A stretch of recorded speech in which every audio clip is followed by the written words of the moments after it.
जय हिंद फ्रेंड्स। आपने सबने देखा होगा नेक्स्ट वीडियो में हमारा जो था वॉल्वुलर डिसऑर्डर्स, फर्स्ट पार्ट था जो कि कंजेनाइटल वॉल्वुलर डिसऑर्डर्स था। वो जो जन्मजात ही बेबीज़ में जो वॉल में प्रॉब्लम्स देखने को मिल रही थी उसके बारे में हमने डिस्कस करा था।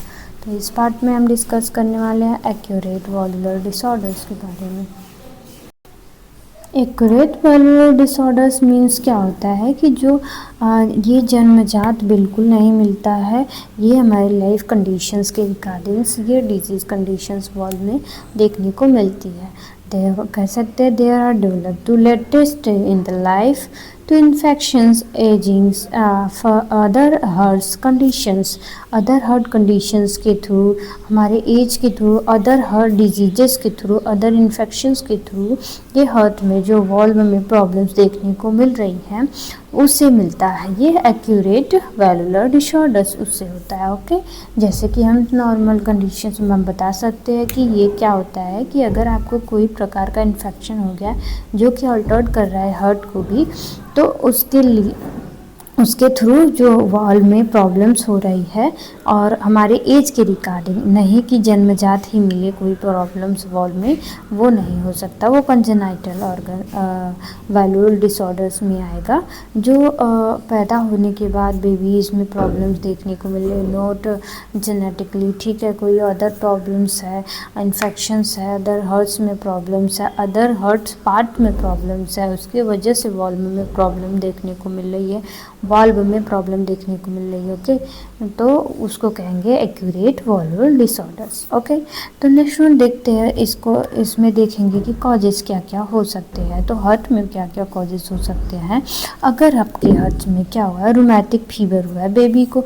रूमेटिक फीवर जो होता है कि वो क्या होता है कि एक प्रकार का इन्फेक्शंस, इन्फ्लामेशंस होता है हमारे हार्ट में, इन्फेक्शंस इन्फ्लामेशंस होता है जिसकी वजह से फीवर कॉज करता है।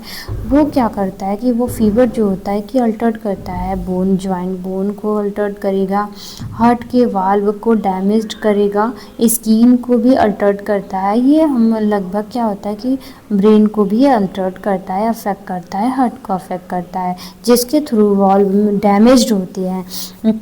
इसमें क्या होता है कि मिट्रल वॉल्व, जो हमारा मिट्रल वॉल्व हमने देखा यहाँ पे प्रेजेंट है, तो ये ज़्यादा रूमेटिक फीवर्स में ये सब डैमेज देखने को मिलते हैं। एओर्टिक वॉल्व डैमेज देखने को मिलती है, ठीक है, ये फीवर की वजह से, ये रूमेटिक फीवर्स की वजह से रूमेटिक फीवर बहुत तगड़ा होता है, ठीक है। नेक्स्ट वन कॉजेज होगा हमारा कि नेक्स्ट वन कॉजेज क्या होगा कि हमारा इन्फेक्शन, किसमें इन्फेक्शन, तो एंडोकार्डियक इन्फेक्शन। एंडोकार्डियक इन्फेक्शन जैसे कि हम इनर लेयर होता है हार्ट का एंडोकार्डियक, तो आपने एनाटॉमी एंड फिजियोलॉजी में इसके बारे में डिटेल में पढ़ा होगा। तो एंडोकार्डियक जो लेयर्स होता है, एंडिंग लेयर्स होता है, ठीक है, तो उनमें इन्फेक्शंस हो गए हैं। अगर अंदर वाले वॉल्व में इन्फेक्शन हो गए हैं, मायोकार्डियम मिडल वाला वॉल्व होता है, लेयर होता है, सॉरी, मायोकार्डियक जो होता है कि मिडल वाला ये लेयर है, ठीक है। एंडोकार्डियक में इन्फेक्शंस हो गए हैं, तो उसमें इन्फेक्शंस के थ्रू क्या होता है कि वो अल्टर्ड करेगा, पास ही होगा, वाल्व जो होगा कि पास ही होगा, जो दीवारें होगी हार्ट की 4 वॉल्व्स होती हैं वो पास होंगी, तो वो क्या करेंगी, अल्टर्ड करेंगे उसको, वॉल्व को अल्टर्ड करेंगी, जिसकी वजह से कि उसके जो फंक्शंस है, कॉन्ट्रैक्शन रिलैक्सेशंस के जो क्लोज होने का फंक्शंस है, ठीक है, वो टाइटली क्लोज नहीं होंगे, वो फेल हो जाएंगे, वो कॉन्ट्रैक्शन रिलैक्सेशन ये बंद ये बोल सकते हैं कि जाम हो जा सकते हैं कि या परमानेंटली ओपन ही रह सकते हैं। ये कंडीशन देखने को मिलती है इसमें, ये कॉजेज होता है, ठीक है।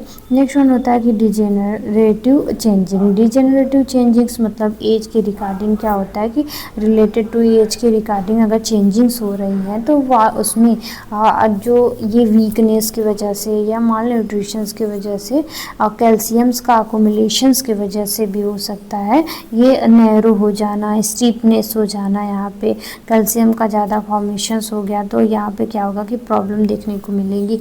हार्ट रेट जो होगा कि ब्लड प्रेशर जो होगा वो बड़ा देखने को मिलेगा, क्योंकि कॉन्ट्रैक्शंस ये जो वॉल्व्स की जो ओपनिंग्स होंगी वो क्या होंगी कि बोल सकते हैं कि नैरो हो जानी है, कैल्शियम का कंपोजिशंस हो जाने हैं तो नैरो हो जानी है। कैल्शियम के ज़्यादा मात्रा बढ़ने की वजह से क्या होता है कि जो ब्लड प्रेशर होता है वो भी हाई हो जाता है। ठीक है, तो एज के रिगार्डिंग तो ये ब्लड प्रेशर हाई होने के कारण ये कंडीशंस कॉज करने देखने को मिलती है, ये कंडीशंस मिलती है उसमें। ठीक है, और इसके जो टाइप्स होंगे, मेनली हम टाइप्स को डिस्कस करेंगे। तो पहले फर्स्ट ये कॉजेज हो गया डिजेनरेटिव चेंजिंग एज के रिगार्डिंग। हमारे एज के रिगार्डिंग डिजेनरेशन होता है हमारे हर एक ऑर्गन्स के। ठीक है, चेंजिंग्स आती हैं। हम जैसे कि फिज़िकली अगर प्रॉब्लम्स क्या होता है कि जब एज 50 के अबव जाता है, 16 के 50 के अबव जाता है, तो क्या होता है कि देखने को मिलता है जैसे कि शुगर्स वगैरह देखने को मिलते हैं, डायबिटिक मेलाइटिस जिसे कहते हैं, बीपी, हाई ब्लड प्रेशर देखने को मिलते हैं। ठीक है, अदर कंडीशन देखने को मिलते हैं। क्यों देखने को मिलते हैं? तो ये क्या होता है कि जो फंक्शंस हमारी बॉडी का जो फंक्शंस होता है वो जनरेट मतलब बोल सकते हैं कि डीपली होने लगते हैं। ठीक है, प्रॉपरली काम नहीं करते हैं, बॉडी में कई प्रकार के वीकनेस होते हैं। हम प्रॉपर डाइट कितना भी अच्छा डाइट ले लें, ठीक है, तो बॉडी क्या होती है कि लूज़ हो जाती है, इसमें प्रेजेंट होती है, हमारे एज के रिगार्डिंग होता है। ठीक है, तो प्रॉब्लम देखने को मिलते हैं हार्ट में ये वाला। मायोकार्डियल इन्फेक्शंस जो होते हैं, ये इंडोकार्डियल जो होता है कि ये लेयर लास्ट वाला था मायोकार्डियल, जो लेयर्स होगा आउटर लेयर में इन्फेक्शंस हो गए हैं। ठीक है, जिसकी वजह से क्या होगा कि ये मायोकार्डियल मिडल लेयर में इन्फेक्शन हो गया है।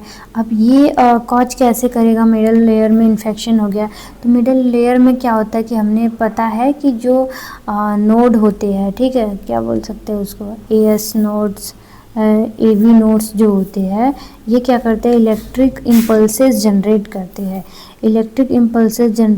यहाँ पे क्या होता है, मिडल लेयर में क्या होता है, पुर्किंजे फाइबर्स वगैरह लगे होते हैं। ठीक है, इसमें प्रेजेंट होते हैं। ये क्या करते हैं? फ्रिक्शंस होने से प्रिवेंट करते हैं। ठीक है, जब फ्रिक्शंस होता है हार्ट कॉन्ट्रैक्शन एंड रिलैक्सेशन करवाने में ये हेल्प करते हैं, क्योंकि ये इलेक्ट्रिक इम्पल्सेस को जनरेट करते हैं, जो कि इलेक्ट्रिक इम्पल्सेस क्या करता है, इनको कॉन्ट्रैक्शन हार्ट को रिलैक्सेशन करवाने में हेल्प करता है।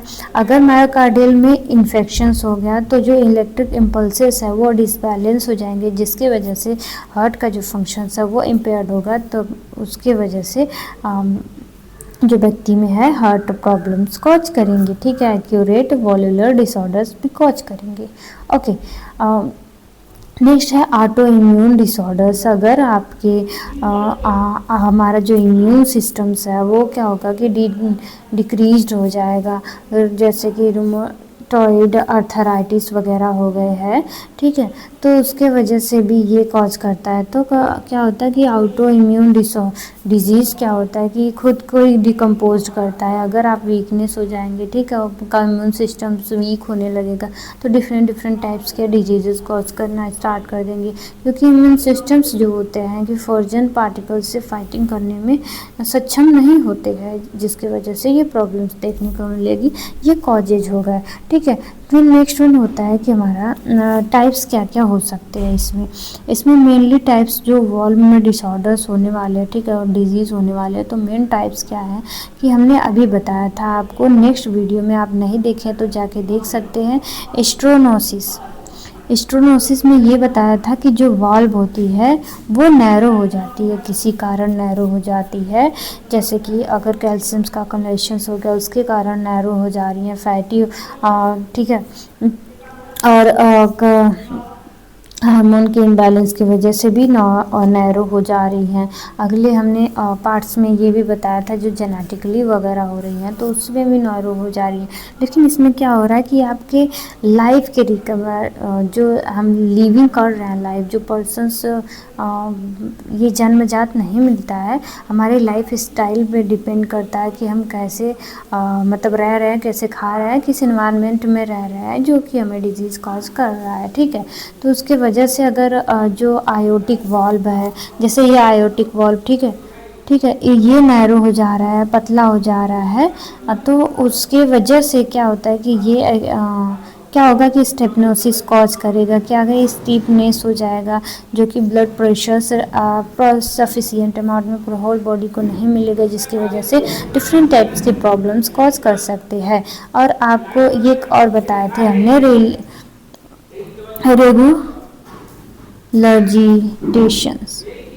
रेगुलर्जिटेशंस मीन्स होता है कि जब आपका जो वॉल्व्स होते हैं, ठीक है, वो क्या होते हैं कि किसी कारण, हमने कॉज अभी बताया कि इम्पल्सेस में इन्फेक्शंस होने के कारण जो इम्पल्सेस जनरेट हो रहे हैं वो नहीं होते हैं, ठीक है, किसी भी कारण, जो भी जितने भी कारण हमने अभी तक बताए हैं उसमें से कोई भी उठा लीजिए, जिसकी वजह से क्या होता है कि इसमें जो इम्पल्सेस जनरेट नहीं होंगे, तो ये जो क्लोज हो रहा है, ओपन हो रहा है, इसमें जो जान होगा, ठीक है, तो ये क्लोज ओपन ठीक से नहीं होगा, या बोल सकते हैं इसको इम्पल्सेस नहीं मिलेंगी, तो ये फंक्शन करना स्टॉप कर देगा, या तो प्रॉपरली क्लोज्ड हो जाएगा या तो प्रॉपरली क्या हो गया कि ओपन हो जाएगा, जिसकी वजह से जो ब्लड फ्लो है वो रिटर्नली होने लगेगा। ये कंडीशंस इन चारों वाल्व में किसी भी वाल्व में हो सकता है। अगर किसी वाल्व में हुआ तो जहाँ से ये ब्लड आ रहा है, जैसे यहाँ से लेफ्ट आर्टरियम से लेफ्ट वेंट्रिकल्स में आ रहा है, अगर ये क्या हो रहा है कि प्रिवेंट हो गया, ठीक है, क्लोज नहीं हो रहा है, या एकदम से ठीक है, प्रेशर्स इसको नहीं मिल रहा है, जिसकी वजह से ये प्रॉपरली क्लोज नहीं हो रहा है, तो यहाँ का जो फ्लूइड्स होगा आयोटिक वाल्व में ना जाके रिटर्नली लेफ्ट आर्टरियम में चला जाएगा। इसी को कहते हैं रेगुलर्जिटेशंस एंड स्टेनोसिस ही प्रॉब्लम्स होती है, ठीक है। इसमें बोल सकते वॉलर डिसऑर्डर्स में, मेंस में, जो बच्चों में नहीं होता है, ठीक है, ये जन्मजात नहीं मिलती है, इसी को हम कहते हैं एक्यूरेट वॉलुलर डिसऑर्डर्स, ओके। और भी होते हैं, जैसे ये यही कंडीशंस सारे वॉल्व्स में हो सकते हैं, और यही कंडीशंस जो होते हैं कि जो स्टेनोसिस जो होती है वो भी सारे वॉल्व्स में हो सकती है। और रेगुलर्जिटेशंस मीन्स आपको समझ जाना है कि रिटर्नली रेगुलेट जहाँ से हो रही है ब्लड, वहीं रिटर्न हो जा रही है किसी प्रेशर्स के थ्रू, जो कि प्रिवेंट हमारा वॉल्व ओपनिंग जो होता है कि वो क्लोजनिंग जो होता है वो उससे प्रिवेंट हो जाता है, या क्लोज कभी होता नहीं है, जिसके वजह से रिटर्नली ठीक से क्लोज नहीं होगा तो वो रिटर्नली ब्लड चला जाएगा। अब आप ही मोटा मोटा समझ लीजिए, अगर ये दरवाज़ा बंद नहीं हुआ तो यहाँ से जो फ्लूइड आ रहा है फिर से उसी रास्ते चला जाएगा, अगर ये क्या करेगा कि इम्पल्सेस जनरेट कर, ठीक है। यहाँ से जो हमारा डायाफ्राम्स होता है जिसके थ्रू हमें प्रेशर्स मिलते हैं, ठीक है, इसको प्रेशर्स मिलती है, और भी बहुत सारे पैथोफिजियोलॉजिस्ट है जिसको हेल्प करते हैं, हर ऑर्गन्स को हेल्प करती है, ठीक है। तो जिसके वजह से ये क्या होता है कि यही ब्लड रिटर्नली स्टार्ट हो जाएगा कि वहीं जाना, थोड़ा बहुत इसमें जाएगा लेकिन रिटर्नली स्टार्ट हो जाएगा कि अपने ही एरियाज़ में चला जाएगा, जैसा कि हमने नेक्स्ट वीडियो में हमने डिस्कस किया है, ओके। ये टाइप्स होते हैं, 2 टाइप्स के मेनली होते हैं, ठीक है। साइन सिम्टम्स आपने पिछली वीडियो में देखा था, जैसे कि चेस्ट पेन, ब्रीथिंग प्रॉब्लम्स हो सकती है, चेस्ट पेन और पाल्पिटेशंस होगा, फटीग्स होगा, जैसा कि आपने पिछली वीडियो में देखा, आप जाके देख सकते हैं। सेम टू सेम डायग्नोसिस वगैरह, ट्रीटमेंट वगैरह सेम टू वही रहेगा, ठीक है। आपको तो वो मोटा मोटा बता दे रहे हैं हम, स्वेलिंग्स वगैरह, फिटनेस वगैरह सिम्टम्स में देखने को मिलेंगी। और नेक्स्ट वन है डायग्नोसिस में हमने क्या करने हैं, तो ECG करने हैं, कार्डियो और जो इलेक्ट्रोकार्डियोग्राफ्स है वो करने हैं, ताकि वो साउंड्स के साथ क्या होगा कि हमारा जो फंक्शंस है, राइट आर्टरियम से लेफ्ट वेंट्रिकल्स, राइट आर्टरियम से राइट वेंट्रिकल्स, फिर पुरकुंजिफा पल्मोनरी आर्टरी से, फिर पल्मोनरी वेन से रिटर्न होता है ब्लड, कैसे कैसे पैथोफिजियोलॉजीज है और कितने टाइम्स में हो रही हैं, वो ECG के थ्रू क्या होता है कि समझ में आ जाता है, ठीक है। ये क्या करेंगे कि ये डायग्नोज करेंगे। फिर नेक्स्ट देखेंगे चेस्ट एक्सरे, देखेंगे कि ब्लड्स का जो भी फंक्शंस है चेस्ट एक्सरे में कि जो वॉल्व का साइज वगैरह है, नैरो नहीं हुआ है, प्रॉपरली क्लोज बंद नहीं हो रहा है, क्या प्रॉब्लम है डिटेक्ट करेंगे उसको। एंड कार्डियक कैथेटराइजेशंस करेंगे। कैथेटराइजेशंस में जो होता है कि पतली से एक पाइप आती है जिसमें कैमरे लगे हुए होते हैं, वो वॉल्व के थ्रू जाके चेक करके वहाँ का पिक्चर्स लेती है उसको। वो अर्ली डायग्नोसिस के लिए बहुत हेल्पफुल होता है। नेक्स्ट देख लेते हैं हम ट्रीटमेंट के बारे में। भैया कि इसमें क्या क्या ट्रीटमेंट कर सकते हैं। आपने पहले ही भी पढ़ा है कि ट्रीटमेंट इसका 5 मेनली ट्रीटमेंट्स प्रेजेंट होता है। जैसे बीटा ब्लॉकर्स देखिए, वो हार्ट बीट को कंट्रोल करके रखता है। एसिटिल कोलिनर्जिक इन्हिबिटर देंगे जो कि रेगुलेट ब्लड प्रेशर्स को रेगुलेट करता है। ये नैरो करता है वेसल्स को, ताकि ब्लड का जो प्रेशर्स है वो हाई हो जाए। ठीक है, तो उसको मेंटेन करके रखती है। एसिटिल कोलिनर्जिक जो इन्हिबिटर्स होता है उसको एसिटिल कोलिनर्जिक एंजाइम्स को इन्हिबिट करके रखते हैं, ताकि रेगुलेट ब्लड प्रेशर्स रेगुलेट ना हो, मेंटेन हो वो। एंटीकोगुलेटिक ड्रग देंगे कि ताकि कहीं पर भी क्लॉटिंग्स वगैरह ना हो, जिसके वजह से हार्ट को प्रॉब्लम्स हो या प्रेशर्स जो होता है कि बढ़ जाता है या उस हार्ट को प्रॉपर अमाउंट में ब्लड ना मिले, उससे प्रिवेंट करने के लिए एंटीकोगुलेटिंग ड्रग देते हैं। ये थक्का बनाने की प्रक्रिया को कट करती है, बोल सकते हैं कि रोकती है। ठीक है, एंटीबायोटिक इन्फ्लामेटरी ड्रग देंगे, जैसे myocardium, endocardium, pericardium outer layer होता है, तो किसी भी लेयर्स में इन्फेक्शंस हो रहा है उससे प्रिवेंट हो जाएगा एंटीबायोटिक, इसलिए देंगे। फिर डाययूरेटिक ड्रग देंगे। डाययूरेटिक ड्रग इसलिए देते हैं जो कि बॉडी का जो फ्लूइड्स मैनेजमेंट है, जो प्रेशर्स पड़ रहा है वो जल्दी जल्दी जाके जो पर्सन्स होगा यूरिन पास कर देगा, तो जो प्रेशर्स होगा ब्लड पे हार्ट पे नहीं पड़ेगा, प्योरिफिकेशन जल्दी से हो जाएगा, इसीलिए डाययूरेटिक मेडिकेशन देते हैं। ये 5 ड्रग्स होते हैं। फर्स्ट वन कौन सा होता है, beta blocker. Second one acetyl cholinergic drug inhibitor देते हैं। ठीक है, नेक्स्ट वन होता है कि एंटी कोगुलेटिंग ड्रग, एंटीबायोटिक। फिर डाययूरेटिक है। ये मेडिसिन्स में इसमें दिया जाता है। ठीक है, next one surgical management. Surgical management क्या क्या किया जाता है, तो फर्स्ट वन होता है कि वॉल्वुलर और रिपेयर। अगर वॉल्व में कोई मतलब क्या होता है कि वॉल्व में कहीं डैमेज हो गया है, ठीक है, जैसे वॉल्व क्लोज बंद नहीं हो रहा है, यहाँ से कहीं डैमेज हो जा रहा है, तो इसको रिपेयर कर दिया जाता है। ठीक है, वॉल्वुलर रिप्लेसमेंट। अगर वॉल्व प्रॉपर अमाउंट में क्या हो रहा है कि वो क्लोज्ड हो ही नहीं रहा है, ओके, वो ओपन होना चाहिए तो ओपन नहीं हो रहा है, क्लोज होना चाहिए तो क्लोज नहीं हो रहा है, तो यहाँ आर्टिफिशियल वॉल्व लगा दी जाती है। ठीक है, सर्जरी के थ्रू, ओपन सर्जरी के थ्रू आर्टिफिशियल वॉल्व लगा दिए जाते हैं, जो कि टाइमली क्या होता है कि वॉल्व को क्लोज एंड बंद कर देता है। ओके, फिर बैलून बायोलॉजिकल वाल्वोप्लास्टी किया जाता है।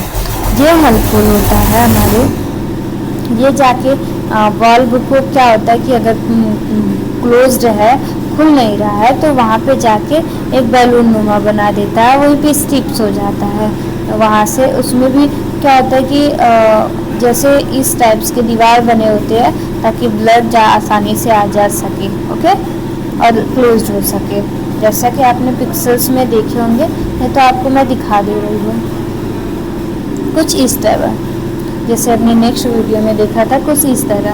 ये क्लोज्ड नहीं हो रहा है, तो इसे ओपन जाके वहाँ पे बैलून की तरह वो बैलून टाइप का फुला देते हैं। ठीक है, जाके, और यहाँ पे स्प्रिंग लगी होती है, एक स्प्रिंग लगी होती है जो कि क्या करती है, एक स्प्रिंग जो होती है कि ये क्लोज्ड एंड ओपन होने में हेल्प करती है। ठीक है, इसमें ट्यूब्स लगे होते हैं। ठीक है, ये निकाल लिया जाता है, फिर से एक स्प्रिंग होती है परमानेंटली, ये क्लोज ओपन होने के लिए होती है। ओके, तो ये होता है हमारा सर्जिकल मैनेजमेंट।